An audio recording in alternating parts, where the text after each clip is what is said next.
ఇది కేవలం సమాచారంగా మాత్రమే భావించండి. వైద్య నిపుణులను సంప్రదించండి. మెన్స్ట్రుయేషన్ అనేది ఇప్పుడు దాదాపు మెయిన్ స్ట్రీమ్ జీవితంలోకి ఇంటిగ్రేట్ అయిపోయిందని చెప్పొచ్చా అండి? ఇప్పుడు నార్మల్ పల్లెటూర్లలో వరకు అయితే మాత్రం ఇంకా ఇంటిగ్రేట్ అవ్వలేదనే చెప్పాలండి. మన అర్బన్ లైఫ్ అంటే మామూలు సిటీస్లో అయితే మాత్రం చాలా మటుకు చేంజెస్ అయితే వచ్చాయి ఇప్పటికి.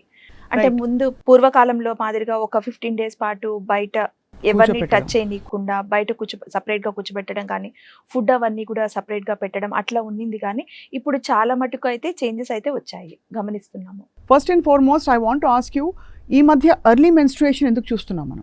ఈ కాలంలో అంటే ఫుడ్ హ్యాబిట్స్ వల్ల కానీ చాలా మటుకు అయితే ఫుడ్ హ్యాబిట్స్ మీకు తెలుసు, పిల్లలందరూ కూడా జంక్ ఫుడ్స్ అనేది ఎక్కువగా తీసుకుంటున్నారు. దాంట్లో హార్మోన్స్, ఈస్ట్రోజన్స్ కానీ అవన్నీ ఎక్కువ ఉండడం వలన ఎర్లీ మెనార్కీ అనేది చూస్తున్నాము.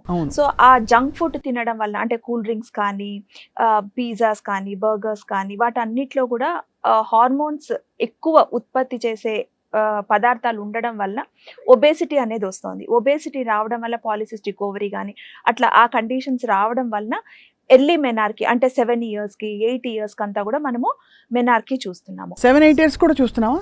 7-8 years వాళ్ళు కూడా చాలా మంది వస్తారండి మెనార్కీ. 7-8 years వాళ్ళంతా కూడా చాలా మంది ఎర్లీ మెనార్కీ అనేది అంటే ఫస్ట్ పీరియడ్ వచ్చేదాన్ని మనం మెనార్కీ అంటాము. సో ఫస్ట్ టైం పీరియడ్సే 7 to 8 yearsలో చూస్తున్నాం అనమాట.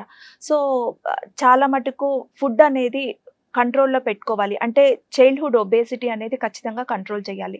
అవాయిడ్ చాక్లెట్స్ కానీ, junk food avoid, cool drinks కానీ, కొంచెం ఫిజికల్ ఎక్సర్సైజ్ అంటే అవుట్డోర్ యాక్టివిటీస్ని ఎక్కువగా ప్రమోట్ చేస్తే బెటర్ అనమాట.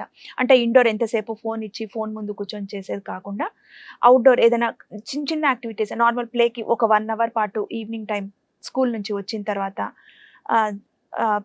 ప్లే ఏరియాకి పంపించి యాక్టివ్గా ఉంచితే మంచిది. సింపుల్ ఎక్సర్సైజ్, స్విమ్మింగ్ అనేది బెస్ట్ అండి కిడ్స్కి. స్విమ్మింగ్ కానీ స్కిప్పింగ్ కూడా చాలా మటుకు హెల్ప్ చేస్తుంది వెయిట్ లాస్కి.